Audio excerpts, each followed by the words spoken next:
हमें आह्वान करना है। ऐसी शक्ति साधिकाओं का, ऐसी शक्ति चेतनाओं का मैं आह्वान करता हूं नारी समाज का कि अपने जीवन को धर्म, राष्ट्र, मानवता की इस कसौटी पर खरा कसो।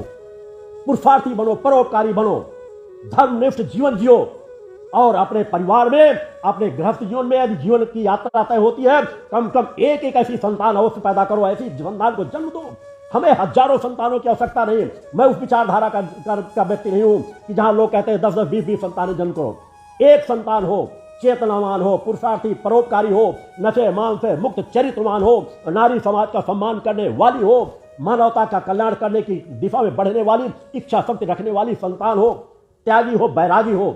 एक एक संतानों का यदि हम संकल्प ले लें कि हमें कम से कम एक एक संतान चेतनावान बना देना है, ऋषियों मुनियों के समान बना देना है, गृहस्थ में रहते हुए पुरुषार्थी परोपकारी आत्मा बना देना है, उस लक्ष्य को लेकर के मैं नारी समाज का आह्वान करता हूं कि अपने जिस जिस इष्ट से आप लोग जुड़ी हुई हो वहां से कामना करो कि हमारे घर में, हमारे गर्भ से एक ऐसी संतान जरूर जन्म ले जिस पर हम गौरव अनुभव कर सकें और जिस पर वो हम पथ पर चल करके हमें गौरवान्वित कर सके।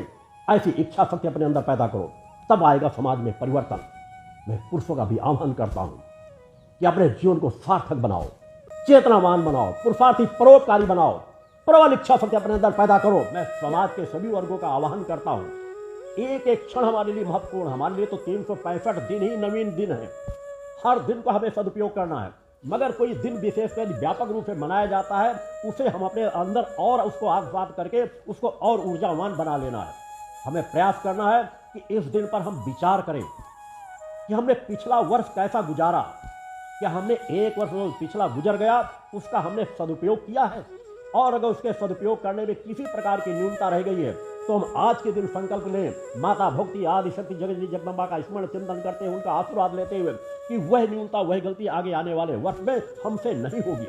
हम समाज में और ऊर्जावान बन करके और चेतनावान बन करके एक एक पल का सदुपयोग करेंगे। यह सुनहरा सौभाग्य हमारे हाथों में है। कर्म की पूंजी बटोरने का सौभाग्य हमारे हाथों में है। हमें कैसा जीवन जीना है यह हमारे ऊपर है। दूसरा कैसा जीवन जी रहा है उस पर हमें विचार करने की आवश्यकता नहीं है। हमें चेतनावान बन करके माता भक्ति आदि शक्ति जगत जगदम्बा की आराधना भक्ति करते हुए समाज में एक परिवर्तन डालने के लिए कार्य करना है।